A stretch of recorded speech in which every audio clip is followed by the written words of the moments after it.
name's Adrian Whitehead. I'm one of the first people to help organise a climate emergency declaration or acknowledgement, and that was here in Darabin back in December 2016.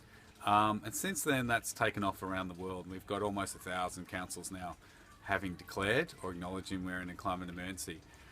Since then, we started a group called Councils and Community Action in the Climate Emergency, and the idea behind that's been to try and get councils to either declare a climate emergency, go into emergency mode, or at least acknowledge they're in a climate emergency as a minimum. And the idea behind that is that we're reframing how people see climate change. In the past, climate change has been seen as something that we could wait till 2050 before we got to net zero. But really, if we wait that long, it's pretty much going to be over for a lot of species, a lot of people, and we might even be on a path to a climate collapse that we can't actually get out of. So by calling it an emergency, it actually is calling it what it is. It means that people understand that the danger's here and now, and we've got to act immediately to avoid it. So I was down in Surf Coast on Tuesday, and I was there for the vote on the climate emergency down there, and we just won it. So it was 4-4 with the deciding vote from the mayor. And thanks very much to all the councillors who voted for it. That was fantastic.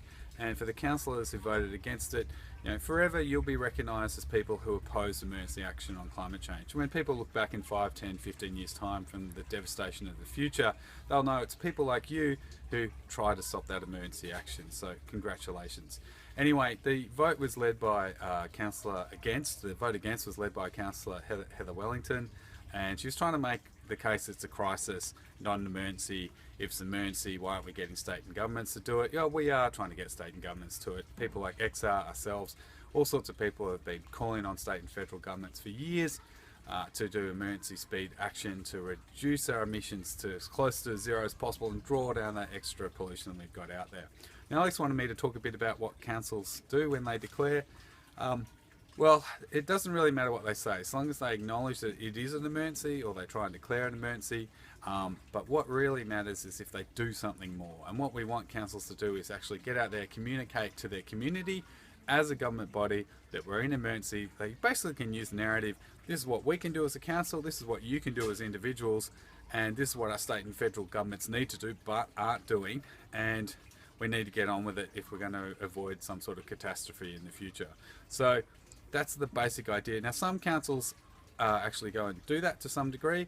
Other councils pretty much rebrand what they do as a climate emergency. Still helps that sort of sense of an emergency, building an emergency, because they call it an emergency now rather than just calling it global warming or climate change. And some councils declare or acknowledge emergency, then do nothing. And then some councils even go a bit the other way. They might declare an emergency, then do something quite anti-climate change, like backing the expansion of an airport like London did, or maybe putting millions of dollars into a new road to bypass their town or something. So that's sort of what we don't want. Now, the campaign's already changed the discourse around the world about global warming. It's fantastic, and in places we're seeing action slowly kick off. Now, we haven't really seen a council. A couple in England have done pretty well. Like, they basically redirected millions and millions of dollars out of building budgets straight into emergency climate change response. We haven't sort of seen that here in Australia.